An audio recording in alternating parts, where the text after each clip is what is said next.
All right, day 2, Foothills Trail.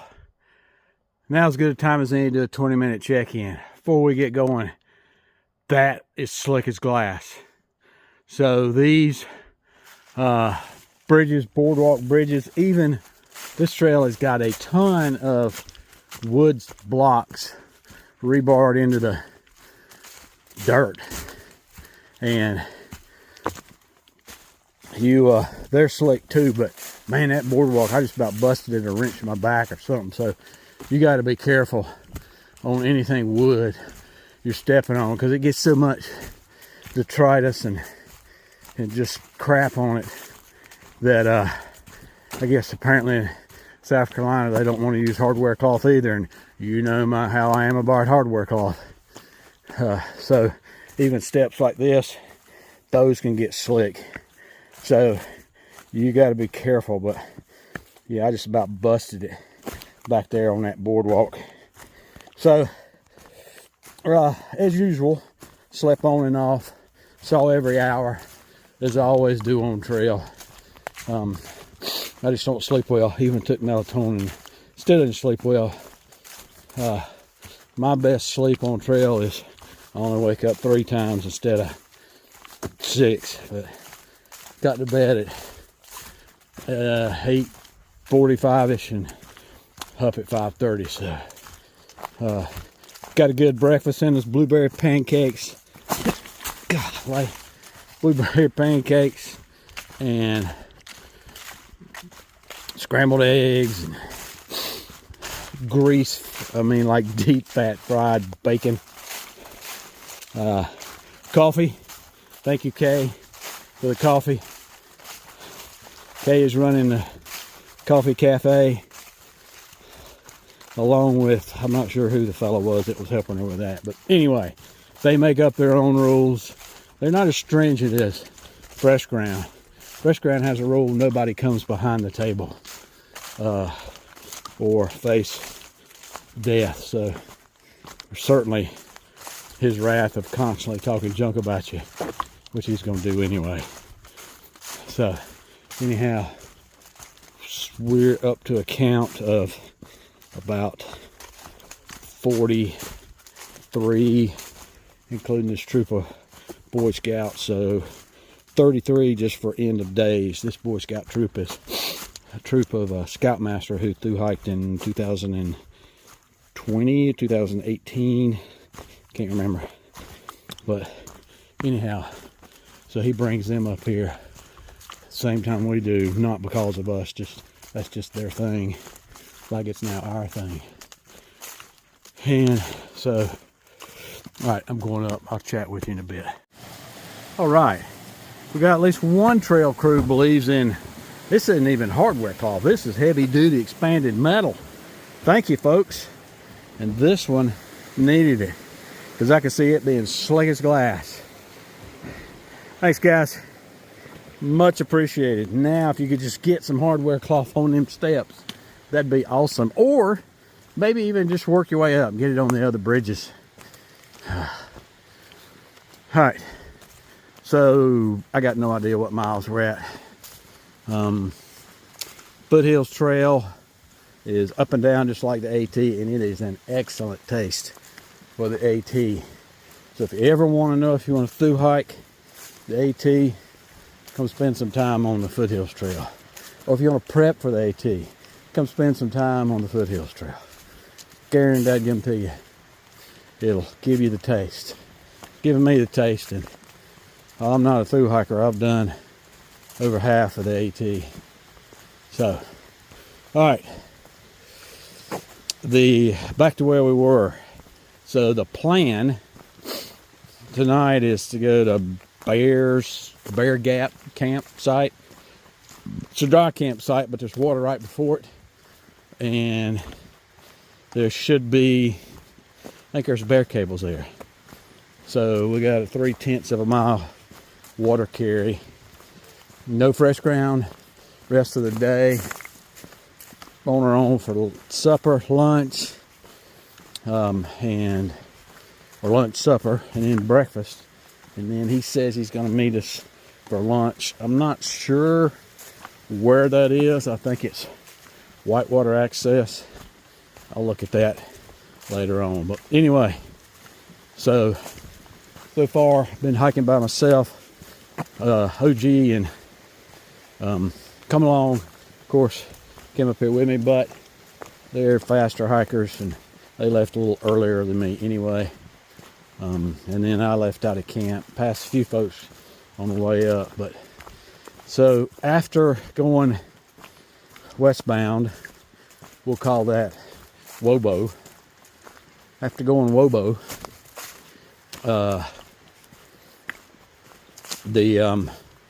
once you get Sassafras Mountain, the terrain is always going to be up and down, but a lot more level spots, lot less intense climbs. A couple places are kind of sketchy downhill because of those wooden blocks, but you can see here and before and after that there's a lot of places that are flat. So, and then this place is very well signed, very well blazed. So you feel right at home because you got the white blaze. Don't know why they picked that since AT's white blaze, but anyway, there's a lot of bridges. This one's relatively new. It's probably only a couple years old. Gorgeous little creeks and stuff that you're crossing here. Yeah, that's awesome.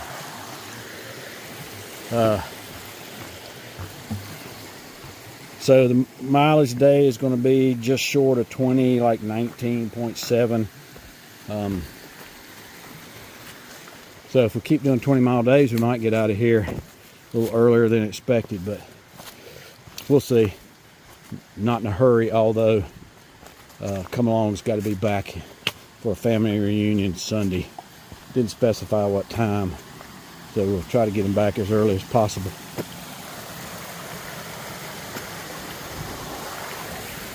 And where there's not wooden blocks, there's stairs, and they're slick. So let me stop this. First suspension bridge. A couple of those back there probably could have been a suspension bridge. This thing is slick. And there's a rotten board. I feel like I'm Indiana Jones. Yeah, this is like walking on owl snot.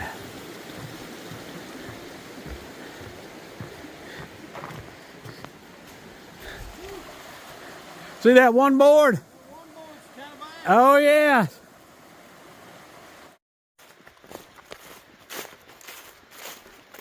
All right, we've been coming down this valley for a long time, or I guess you'd call it a draw, for a long time, following the stream and weaving in and out on this UTV road. So they allow UTVs up here. Some places are gated, but it's like a lot of it's open. But yeah, we've been on this road for maybe a mile and a half or so. So hoping that it's gonna break out down here at, we're gonna go around Lake Jocassee, trying to get to our halfway point, which would be 10 miles for the day. Maybe get a place that's got some sun. Sun's not getting really high. It's like 10-15. Not as high as I'd hoped it would be. And so we are, yeah, it looks like this is it. So we're trying to get to a stopping point for lunch and dry everything out. A lot of condensation in the tent, on the bag, particularly my foot box where it rubs up against the tent last night. So yeah, we're gonna let these dog and everybody come on. Looks like we got a doodle dog coming across.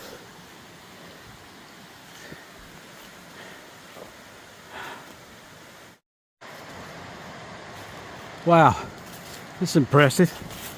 It's a giant freaking suspension bridge, man. I've seen some, but wow. This thing's huge. This is as big, if not bigger, than the one up in Vermont that we did. Crazy. That's Lake Jocassee, if you can see it through the sun out there. Along the shoreline, just past a bunch of camping spots and stuff that you can, of course, walk in, or you can get boated in to see them.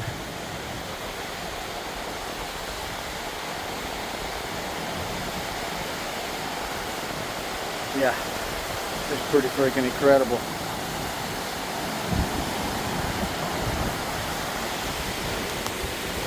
A lot of cash went into this infrastructure, and they've got a lot of infrastructure. Some of it's sketchy. Oh my gosh, look at these steps. Jeez Louise. All right, here we go.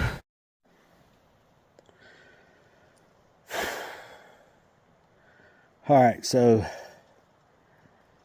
I'm taking a break here. I think I said earlier when I was talking about the Foothills Trail that it's not as steep and is not as many sustained uphills as the AT.